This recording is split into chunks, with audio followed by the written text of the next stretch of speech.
রাসূলুল্লাহ সাল্লাল্লাহু আলাইহি ওয়াসাল্লামের সুপ্রসিদ্ধ সাহাবী হযরত আবু হুরায়রা রাদিয়াল্লাহু তাআলা আনহু তিনি বলেছেন, যখন কোনো মানুষ মারা যায় তখন তার আমলের সম্পর্ক বিচ্ছিন্ন হয়ে যায়।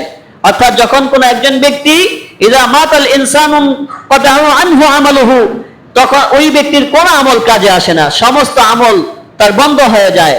ইল্লা মিন সালাসাতি আশিয়া, ওই ব্যক্তির জন্য তিনটা আমলের দরওয়াজা খোলা আছে।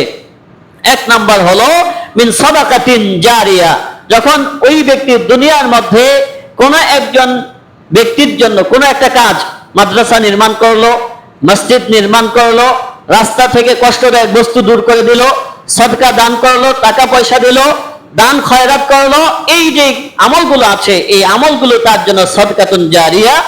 দুই নাম্বার হলো আও ইলমি ইয়ানতাফাউ বিহি, ওই ব্যক্তি এমন ইলম অর্জন করবে যে ইলমের কারণে সমাজে, গোটা সমাজের মানুষের উপকার হয়, সে ইলম কাজে লাগে, মানুষ তার কাছ থেকে ভালো কিছু শিখতে পারে। তিন নাম্বার হলো আও ওয়ালাদিন সালিহিন ইয়াদউ লাহু, এবং এমন একজন সন্তান আপনাকে রেখে যেতে হবে যে সন্তানের কথা নেককার সন্তান বলা হয়েছে। ওই নেককার সন্তান যখন আপনি রেখে যাবেন তখন কবরের পাশে দাঁড়িয়ে ওই সন্তান বাবা মার জন্য হাত উত্তোলন করে বলবে, রব্বির হামহুমা কামা রব্বায়ানি সগীরা।